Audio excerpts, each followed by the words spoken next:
Dear viewers আসসালামু আলাইকুম। তো আশা করি সকলেই ভালো এবং কি সুস্থ আছেন।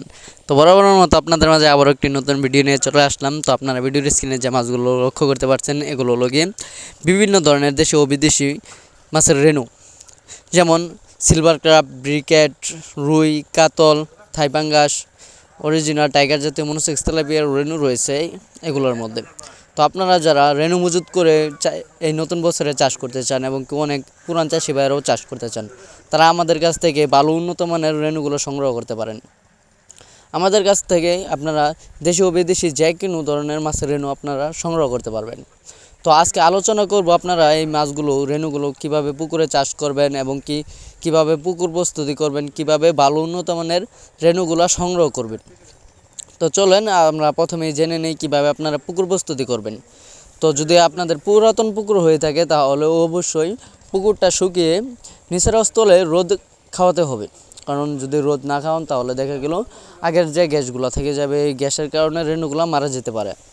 তো পরে দ্বিতীয়ত যে কাজটা করবেন, পুকুরের চারপাশে ময়লা আবর্জনা পরিষ্কার করে চুন, সার, সমিথন এগুলো প্রয়োগ করে আপনারা 1 থেকে 2 হাত পানি দিয়ে আপনারা এই রেণুগুলো পুকুরেতে ছাড়তে পারবেন। এবং কি আপনারা যে রেণু মাছগুলো সংগ্রহ করবেন তা পুকুরে ছাড়ার অবশ্যই আগে যে কাজটা করবেন, 10 মিনিট যে অক্সিজেন প্যাকেটে আপনারা মাছগুলো সংগ্রহ করবেন, অক্সিজেন প্যাকেটটা পুকুরে 10 মিনিটের জন্য রেখে দেবেন। কারণ পুকুরের পানিটা আর ব্যাগের পানিটা যে সময় সমানতালে আর কি তাপমাত্রা বৃদ্ধি হবে, তখন আপনারা এই মাছগুলো পুকুরে ছাড়বেন, তাহলে ওই পর্যায়ে দেখে গেল রেণু মাছগুলো কাটবে না। তো তৃতীয় যে বিষয়টা রয়েছে, আপনারা এই মাছগুলো যে রেণু মাছগুলো রয়েছে নিয়মিত খাবার খাওয়াবেন। দেখা গেল যদি আপনারা নিয়মিত খাবার না খাওয়ান তাহলে এই মাছগুলো দ্রুত বৃদ্ধি আসবে না এবং কি আপনারা ভালো একটা ফলাফল এই মাছ চাষ করে আয় করতে পারবেন না। তো দ্বিতীয় যে বিষয়টা রয়েছে, আপনারা পুকুরে রেণু ছাড়ার পরে আপনারা কিভাবে খাবার প্রদান করবেন।